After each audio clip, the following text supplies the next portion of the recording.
Welcome back to my channel అండి.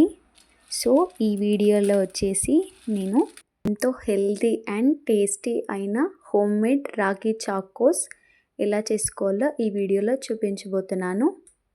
And ఇక్కడ నేను షుగర్ అండ్ మైదా అండ్ ఎలాంటి ప్రిజర్వేటివ్స్ లేకుండా రాగి చాకోస్ చూపిస్తున్నాను.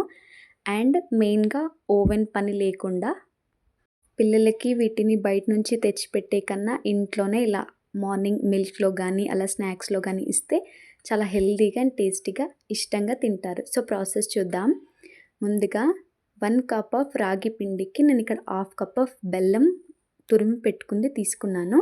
కావాలంటే మీరు బెల్లం పొడి కూడా తీసుకోవచ్చు. సో బెల్లాన్ని ఇలా లో ఫ్లేమ్లో కంపల్సరీ ఖచ్చితంగా లో ఫ్లేమ్లోనే ఇక్కడ ఉండలు లేకుండా కరిగించుకోవాలి.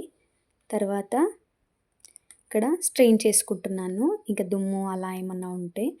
కానీ మీరు ఇక్కడ గుర్తుపెట్టుకోవాల్సింది ఏంటంటే బెల్లంలోకి 1 లేదా 2 టేబుల్ స్పూన్ మాత్రమే వాటర్ వేసుకోండి. ఎక్కువగా వేస్తే కరిగేటప్పుడు లూజ్గానే ఉంటుంది, కాకపోతే చల్లారిన తర్వాత మొత్తం గట్టిపడిపోతుంది. సో దీన్ని పక్కన పెట్టుకోవాలి. తర్వాత ఇక్కడ 1 కప్ ఆఫ్ రాగి పిండి, 1 tablespoon cocoa powder sweet లేకుండా ఉంది తీసుకోండి. తర్వాత పించ్ ఆఫ్ సాల్ట్, ఇంకా 2-3 డ్రాప్స్ వెనిలా ఎసెన్స్ ఫ్లేవర్ కోసం. తర్వాత 1 టేబుల్ స్పూన్ నెయ్యి, కరిగించి పెట్టుకున్న బెల్లం సిరప్ వేసి మంచిగా మిక్స్ చేసుకోవాలి. బెల్లం సిరప్ అనేది కొంచెం లైట్గా థిక్గా అవుతుంది కాబట్టి మంచిగా ఒత్తుతూ మిక్స్ చేసుకోవాలి. ఇలా ఉండలుగా వస్తుంది కదా, కంప్లీట్గా నొక్కి ఇలా పౌడర్లా చేసుకోవాలన్నమాట. సో ఇక్కడ నేనైతే కొద్దిగా గోరువెచ్చని నీళ్ళు వాడుకుంటున్నాను.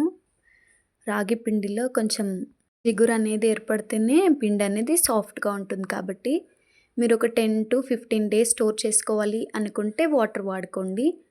లేదా టేస్ట్ ఉండాలి అండ్ 2-3 డేస్ లేదా 5 డేస్ వరకు వాడుకోవాలి అనుకుంటే మిల్క్ యాడ్ చేసుకోవచ్చు, గోరువెచ్చని పాలు. తర్వాత పిండి అనేది సాఫ్ట్గా ఒత్తుకోవాలి. ఇక్కడ కొంచెం గట్టిగా ఉంది కాబట్టి నేను ఇంకొన్ని వాటర్ యాడ్ చేసుకుంటున్నాను. ఇలా నీళ్ళు మధ్య మధ్యలో కొద్దిగా యాడ్ చేసుకుంటూ పిండి సాఫ్ట్గా వచ్చేంత వరకు ఒత్తుకోవాలి. పిండిలో ముఖ్యంగా జిగురు అనేది ఉండాలి, అందుకోసమని గోరువెచ్చని నీళ్ళు లేదా గోరువెచ్చని పాలు వాడుకోవచ్చు. పిండి అనేది ఈ కన్సిస్టెన్సీలో ఉండాలి. చూడండి ఇక్కడ ఎంత సాఫ్ట్గా ఉందో.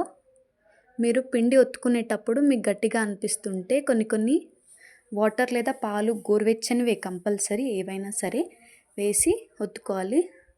సో పిండి అనేది ఇలా ఒత్తుకుంటే క్రాక్స్ అనేది రాకూడదు, అప్పుడే చాకోస్ అనేవి పర్ఫెక్ట్గా వస్తాయి విరిగిపోకుండా.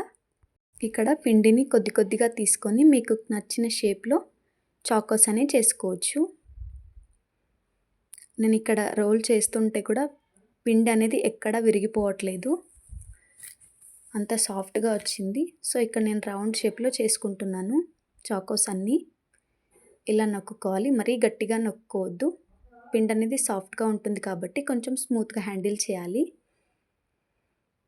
ఇలా అన్నీ చేసేసుకుంటున్నాను. మీరు కావాలంటే ఏ షేప్లో అయినా తీసుకోవచ్చు, హాఫ్ మూన్ షేప్లో కానీ లేదంటే రౌండ్ షేప్లో కానీ అలా, లేదా స్క్వేర్ షేప్లో అండ్ బాటిల్ క్యాప్ హెల్ప్తో కానీ ఇంకా ఫోర్క్తో కానీ ఇలా రౌండ్గా చేసి ఫోర్క్తో ఇలా పైననైనా ఇట్లా డాట్స్లా పెట్టుకోవచ్చు. మీ ఇష్టం ఉన్న షేప్లో చేసేసుకోవచ్చు.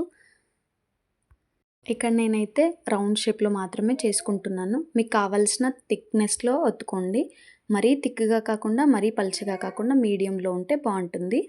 నేను బేకింగ్ కోసం మందంగా ఉన్న కుక్కర్ తీసుకుంటున్నాను. ఏదైనా సరే మందంగా ఉంది తీసుకోండి బేకింగ్ కోసం. సో ఇక్కడ సాల్ట్ వేసి ఒక బౌల్ పెట్టి 5 to 10 minutes లో ఫ్లేమ్లోనే ప్రీహీట్ చేసుకోవాలి. ప్రీహీట్ చేసుకున్న తర్వాత మనం చేసుకున్న చాకోస్ అనేవి ప్లేట్కి నెయ్యి లేదా నూనె రుద్ది చాకోస్ అన్నీ పెట్టి బేక్ చేసుకోవాలి. 20 to 25 minutes లోపే బేక్ చేసుకోవాలి.